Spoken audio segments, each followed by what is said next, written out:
Hello everyone, I hope आप सभी बहुत ही बढ़िया होंगे, बहुत ही अच्छे से अपने एग्जाम की तैयारी कर रहे होंगे। तो हमने बिजनेस स्टडीज के पिछले लेक्चर में कुछ टॉपिक्स ऑलरेडी कर लिए थे हमारे फर्स्ट चैप्टर के, जैसे कि हमने ये टेबल देखा था, है ना, फ्लो चार्ट, जिसमें इकोनॉमिक नॉन इकोनॉमिक एक्टिविटी में हमने ह्यूमन एक्टिविटीज को डिवाइड किया था। फिर हमने प्रोफेशन, बिजनेस एंड एम्प्लॉयमेंट में डिफरेंस समझा था। ठीक है। फिर बिजनेस के अंदर जो है हमने दो टॉपिक्स देखे थे, इंडस्ट्री एंड कॉमर्स। ओके। फिर इंडस्ट्री के अंदर हमने डिफरेंट टाइप्स ऑफ इंडस्ट्रीज देखी थी, प्राइमरी, सेकेंडरी, टर्शरी। एंड आज हम जो करने वाले हैं वो करने वाले हैं हमारा लास्ट पार्ट, जो कि है कॉमर्स, और इसके अंदर क्या क्या आता है, trade and auxiliary to trade. ठीक है। फिर हम ट्रेड को डिटेल में समझेंगे, इंटरनल एक्सटर्नल ट्रेड क्या होता है। ठीक है। एंड फिर ऑक्सिलरीज टू ट्रेड को पढ़ेंगे। चलिए स्टार्ट करते हैं।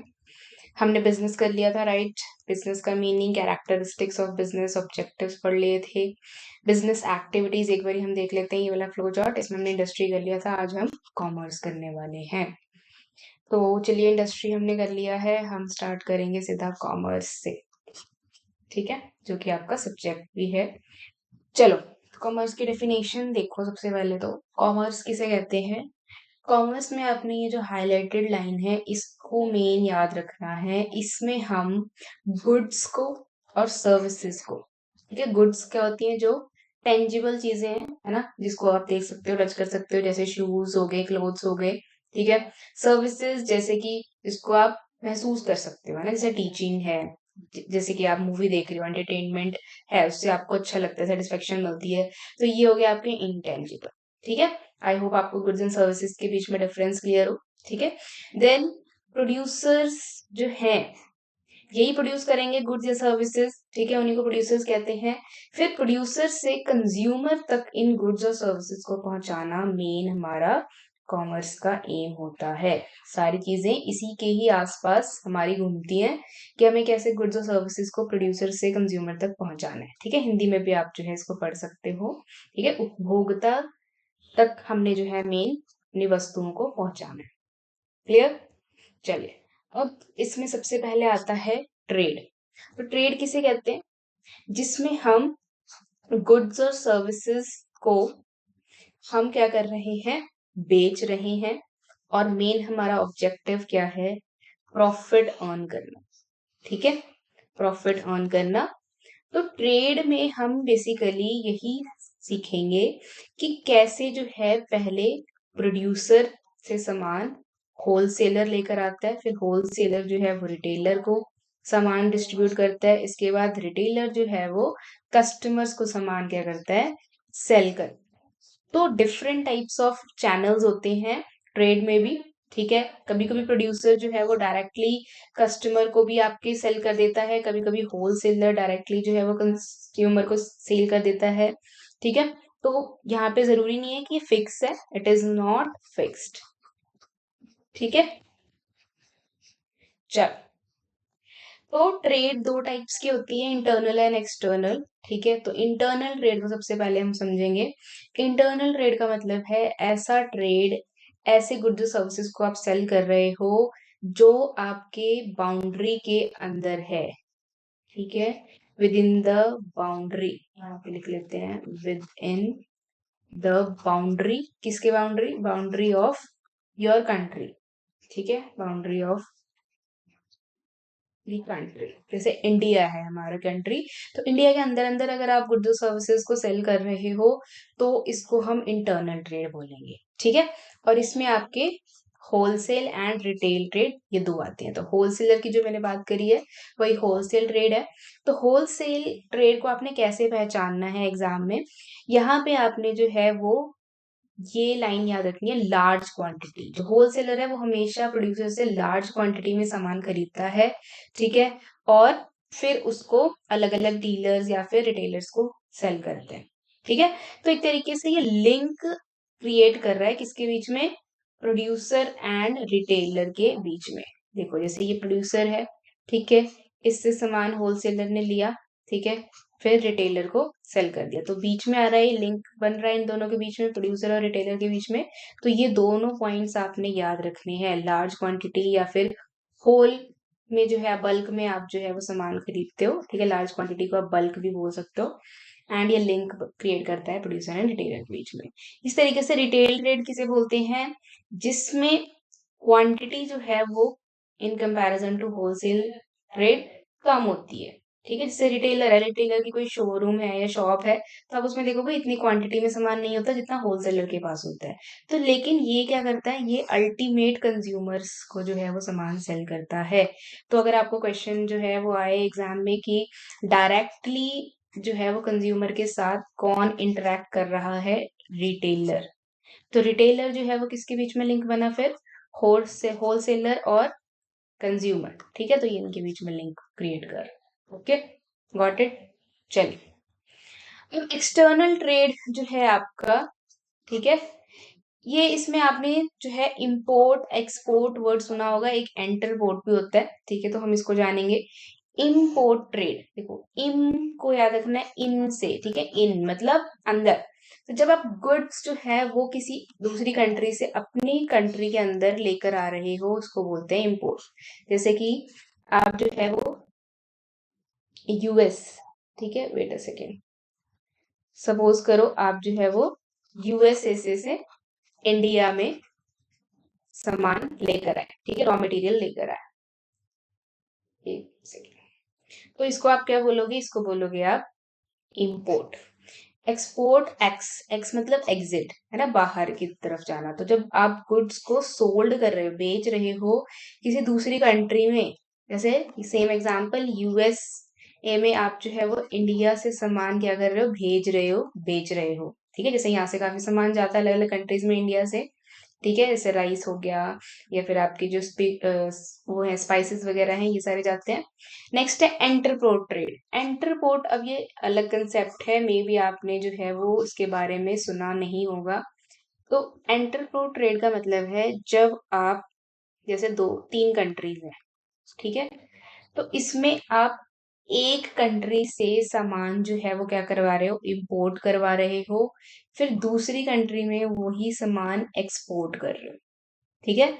जैसे यूएस से आपने कोई सामान मंगवाया इंडिया में, पर ये इंडिया में कंज्यूम करने के लिए नहीं मंगवाया है, इसको फर्दर चाइना में कंज्यूम करने के लिए इसको आपने मंगवाया, ठीक है, मतलब इसमें एक्सपोर्ट करने के लिए, ठीक है। एक्सपोर्ट करोगे तो चाइना वाले कंज्यूम करेंगे। तो ये डिफरेंस होता है इंपोर्ट एक्सपोर्ट एंड एंटरपोर्ट में, ठीक है, समझ आ गया। चल, देन हमारा नेक्स्ट जो टॉपिक है कॉमर्स में, वो है ऑक्सिलरीज टू ट्रेड, या फिर इसको हम एड्स टू ट्रेड भी कहते हैं, एड्स टू ट्रेड, ठीक है। इंपॉर्टेंट है, ये बहुत इंपॉर्टेंट है, क्योंकि यहाँ पे ये जो आपका, यहाँ पे आपको चार्ट दिख रहा है, इससे क्वेश्चन पूछा जाता है, ठीक है, कि ट्रेड जो है बेसिकली हमारी किस प्रॉब्लम को सॉल्व कर रहा है, हिंड्रेंस ऑफ पर्सन। जैसे यहाँ पे हमने देखा ना, होलसेलर आ गया, रिटेलर आ गया। तो क्योंकि प्रोड्यूसर जो है वो डायरेक्टली कंज्यूमर को सामान नहीं सेल कर पाता, फॉर एग्जांपल प्रोड्यूसर किसी रिमोट एरिया में, विलेज एरिया में है, तो वो डायरेक्टली कंज्यूमर तक नहीं पहुंच सकता, इसीलिए होलसेलर और रिटेलर जो है वो अपना काम करते हैं, हेल्प करते हैं, ठीक है। तो यहाँ पे देखो, नेक्स्ट है हिंड्रेंस ऑफ प्लेस। हिंड्रेंस का मतलब प्रॉब्लम, ठीक है, मतलब पीपल की प्रॉब्लम तो ट्रेड ने सॉल्व कर दी, होलसेलर रिटेलर्स ने आके। अब प्लेस की प्रॉब्लम को जो है वो कौन सॉल्व कर रहा है, ट्रांसपोर्टेशन। अब ये जो होलसेलर है, रिटेलर्स हैं, ये कंज्यूमर तक कैसे सामान पहुंचा रहे हैं। अब होलसेलर जो है रिटेलर्स को दे रहा है सामान, सपोज करो होलसेलर जो है वो दिल्ली में रहता है, तो दिल्ली से वो अलग अलग रिटेलर्स को सामान जो है वो बेचता है। तो कुछ रिटेलर हरियाणा में है, कुछ पंजाब में है, कुछ जो है वो वेस्ट बंगाल में है, तो इनको ट्रांसपोर्टेशन के थ्रू ही सामान भेजेगा, है ना। तो प्लेस की जो प्रॉब्लम है उसको ट्रांसपोर्टेशन दूर कर रहा है। अब ये कुछ भी आ सकता है इसमें आपका ट्रांसपोर्टेशन में, थ्रू बस, थ्रू ट्रक, ठीक है, या फिर रेलवेज के थ्रू। देन नेक्स्ट है टाइम।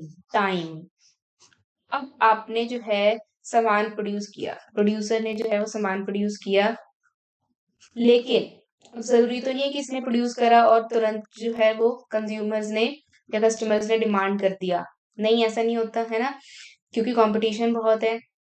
तो इसके लिए आप क्या करोगे? फिर अपने सामान को जब तक उसकी डिमांड नहीं आती वेयर हाउस में रखोगे, गोडाउन में रखोगे। तो टाइम का हिंड्रेंस जो है या प्रॉब्लम है वेयर हाउस ने सॉल्व किया है। फिर है रिस्क। अब आपने गोडाउन में सामान रखा हुआ है, वेयर हाउस में सामान रखा हुआ है। अब अगर सपोज करो फ्लड आ जाता है, ठीक है, या फिर कोई चोर सामान चुरा के ले जाता है, तो उसके लिए आपको रिस्क है। तो रिस्क के लिए आप क्या करवाओगे? इंश्योरेंस करवा लोगे अपने गुड्स का। ठीक है। फिर इसी तरीके से फाइनेंस, अगर आपको पैसों की जरूरत है, अगर आपने जो है वो सामान कहीं से इंपोर्ट करवाना है, रॉ मटेरियल खरीदना है, तो आपको जो है वो पैसा चाहिए, मनी चाहिए, तो इसके लिए आप बैंक जा सकते हो, तो बैंकिंग आ गया। फिर इंफॉर्मेशन की हिंड्रेंस को कौन सॉल्व करता है? एडवर्टाइजिंग।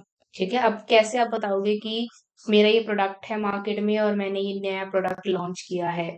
ठीक है। तो कोई भी मार्केट में अगर आपने न्यू प्रोडक्ट लॉन्च करना तो उसके लिए आपको क्या करना पड़ता है?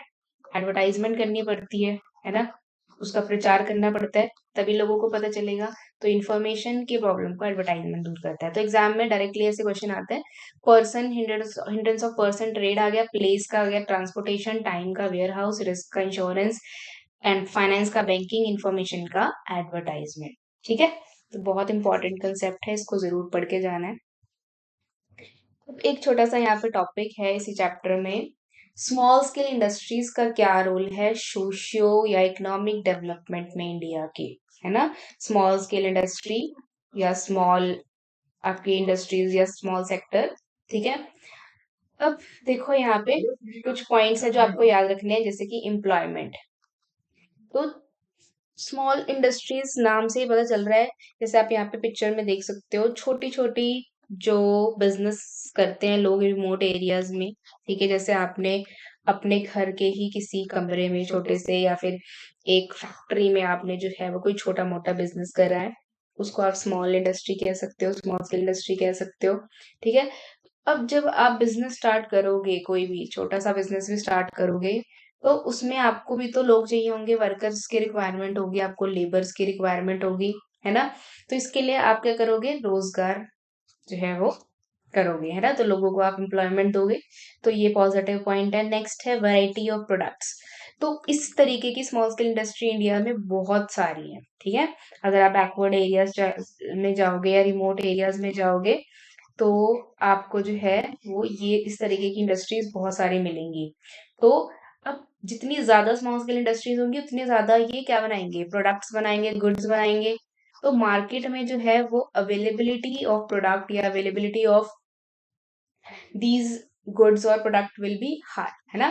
तो प्रोडक्ट की जो वैरायटी मिलेगी आप, तभी तो मार्केट में जब आप जाते हो, स्पेशली फेस्टिवल सीजन का आप एग्जांपल ले सकते हो। फेस्टिवल्स में आप देख सकते हो आपके घर पे डेकोरेशन का कितना सामान अवेलेबल होता है मार्केट में, है ना? ये जो लोग दिए बनाते हैं हाथों से, ये सारे एग्जाम्पल हैं इसके। फिर है export contribution, very important point. Small scale industries का जो है अराउंड 45% जो आपकी स्मॉल स्केल इंडस्ट्रीज का प्रोडक्ट है वो इंडिया से एक्सपोर्ट होता है बाहर। हाँ जी, बिल्कुल सही बात है ये। ठीक है। And balance regional development. अब देखो, स्मॉल स्केल इंडस्ट्रीज जब आपकी रिमोट एरियाज या विलेज एरियाज में ओपन होती हैं, ठीक है, इसको गवर्नमेंट भी काफी प्रमोट करती है। तो इससे क्या होता है? रीजन का डेवलपमेंट होता है, क्योंकि उस एरिया में जब इंडस्ट्री सेटअप होगी, तो वहां की जो है वो आसपास की रोड्स होगी, इंफ्रास्ट्रक्चर होगी, उसको आप इम्प्रूव करने की कोशिश करोगे। ठीक है। वहां के लोगों को रोजगार मिल रहा है, तो इससे क्या होगा? डेवलपमेंट होगी उस सिटी की, उस शहर की, ठीक है, उस विलेज की, उस एरिया की। तो इससे क्या हो जाएगा? जो गैप है अर्बन एरियाज और रूरल एरियाज का, वो कम हो जाएगा। फिर है complementary to large scale industries. अब इसका मतलब क्या है? सपोज करो जो है कोई स्मॉल स्केल इंडस्ट्री है किसी की, यहाँ पे जो है वो कुछ इक्विपमेंट्स बनाए जाते हैं छोटे छोटे। ठीक है। जो इक्विपमेंट्स आपके बिग इंडस्ट्रीज या लार्ज इंडस्ट्रीज में यूज होते हैं एज अ रॉ मटेरियल। ठीक है। फॉर एग्जाम्पल, आपकी स्मॉल स्केल इंडस्ट्री में जो है आप क्या करते हो? कॉटन से कॉटन थ्रेड बना रहे हो, या कॉटन थ्रेड से जो है वो कॉटन का कपड़ा बना रहे हो। फिर यही कपड़ा लार्ज इंडस्ट्रीज जो है इसको अलग अलग क्लोथ्स में क्लासिफाई कर रही हैं, जैसे टी शर्ट्स बना दे रही हैं उनकी, ठीक है, बेडशीट बना दे रही हैं, ट्राउजर्स बना दे रही हैं। तो स्मॉल स्केल इंडस्ट्री एक तरीके से रॉ मटेरियल भी प्रोवाइड करती हैं लार्ज स्केल इंडस्ट्रीज को। ठीक है। इसके बाद लास्ट पॉइंट है लो लो कॉस्ट ऑफ प्रोडक्शन। मतलब आपको अगर स्मॉल स्केल इंडस्ट्री ओपन करना है, ठीक है, तो इसके लिए आपको जरूरी नहीं है कि ज्यादा इन्वेस्टमेंट की जरूरत पड़े या बहुत ज्यादा करोड़ में। नहीं, आपके पास अगर थाउजेंड्स में लैक्स में भी पैसा है, तब भी आप स्मॉल स्केल इंडस्ट्री जो है वो सेटअप कर सकते हो। ठीक है, क्लियर? तो बहुत इंपॉर्टेंट है ये वाला आपका कंसेप्ट। आई होप आपको जो है वो क्लियर हो गया हो। ठीक है, फिर अब ये स्मॉल स्केल इंडस्ट्रीज को जो है वो कुछ प्रॉब्लम्स भी फेस करनी पड़ती हैं इंडिया में। ठीक है, तो आप जो है वो खुद सोचिए कौन कौन सी प्रॉब्लम्स जो है वो स्मॉल स्केल इंडस्ट्रीज को फेस पड़नी हो सकती है। तो देखो, अब स्मॉल स्केल इंडस्ट्री है तो इनके पास पैसा जो है वो लिमिटेड रहता है, ज्यादा नहीं होता। तो इनको दिक्कत आती है फाइनेंस की। ठीक है, इसके बाद और क्या दिक्कत आती है कि इनके पास जो है वो ज्यादा एडवांस टेक्नोलॉजी नहीं होता। एडवांस टेक्नोलॉजी से जो है ये काम नहीं कर पाते हैं, क्योंकि इनके पास पैसा नहीं है, कम है। तो ये जो है इनकी टेक्नोलॉजी पुअर होती है, थोड़ी ये ट्रेडिशनल होती है। ठीक है, तो पहली फाइनेंस की दिक्कत, फिर एडवांस टेक्नोलॉजी नहीं है, फिर इनके पास जो है पैसा नहीं है, इसलिए ये मार्केटिंग भी नहीं कर पाते हैं। अपने प्रोडक्ट की मार्केटिंग अच्छे से नहीं कर पाते हैं। ठीक है, इसमें बड़ी बड़ी इंडस्ट्री जो है वो तो अपने प्रोडक्ट्स की मार्केटिंग खूब बढ़िया से कर लेती है, लेकिन स्मॉल स्केल इंडस्ट्री जो है इनके पास इतना पैसा नहीं होता है। और भी कुछ प्रॉब्लम्स आती हैं, जैसे कि कंपटीशन। कंपटीशन किससे? Competition from large scale and medium scale industries. तो जो लार्ज स्केल इंडस्ट्रीज है उनके पास तो पैसा बहुत है ना। जैसे रिलायंस है, ये आपके अंबानी की कंपनी है, देन अदानी की है, टाटा है, इन सब के पास तो बहुत पैसा है। तो ये क्या करते हैं, ये तो एडवांस टेक्नोलॉजी यूज कर रहे हैं, मार्केटिंग की स्ट्रेटेजीज यूज कर रहे हैं, तो इनके प्रोडक्ट्स की जो क्वालिटी होती है वो ज्यादा अच्छी हो जाती है as compare to small scale industry. तो इनका प्राइस भी जो है वो हायर हो जाता है, जिससे इनका प्रॉफिट भी ज्यादा होता है। तो इनको कंपटीशन जो है वो फेस करना पड़ता है इनके साथ। तो यहीं से हम क्वालिटी भी लिख सकते हैं। क्वालिटी जो है प्रोडक्ट का वो यहाँ पे थोड़ा लो होता है, इसीलिए सस्ते होते हैं इनके प्रोडक्ट। ठीक है, चीप प्रोडक्ट। क्लियर? तो ये कुछ पॉइंट्स हैं, आप खुद भी सोच सकते हो कुछ पॉइंट्स और फिर ऐड कर सकते हो। ठीक है, तो यहाँ पे देखिए पॉइंट्स दिए हुए हैं, technology, competition, finance, raw material, marketing. ठीक है, तो आप ये पॉइंट्स याद कर सकते हो। अब नेक्स्ट हमारा है, इसमें कुछ हम सर्विसेज के बारे में डिस्कस करेंगे। ठीक है, बिजनेस सर्विसेज। तो बिजनेस सर्विसेज में आपने जो है वो कुछ इंपॉर्टेंट सर्विसेज पढ़ के जानी है, जैसे कि बैंकिंग हो गया, ठीक है, इंश्योरेंस हो गया, इसके बारे में आपने पढ़ के जाना है। ओके, तो हम बिजनेस सर्विसेज के बारे में डिटेल में नेक्स्ट वीडियो में हम डिस्कस करेंगे। ठीक है, क्योंकि ये सर्विसेज का अलग से टॉपिक है। सबसे पहले तो आपको सर्विसेज की डेफिनेशन बताऊंगी, सर्विसेज कैसे डिफरेंट है गुड्स से। इसके बाद बैंकिंग और इंश्योरेंस के हम प्रिंसिपल्स करेंगे। ठीक है, बैंकिंग के हम टाइप्स ऑफ बैंक्स करेंगे, ये सारे हम करेंगे। तो आज के लिए इतना ही। आई होप आपको जो है वो ये लेक्चर समझ आया हो। कोई भी डाउट हो तो आप कमेंट बॉक्स में पूछ सकते हैं। ठीक है, so take care everyone, bye bye. And इस वीडियो को जरूर शेयर करें अपने फ्रेंड्स के साथ एंड लाइक करें। Thank you so much.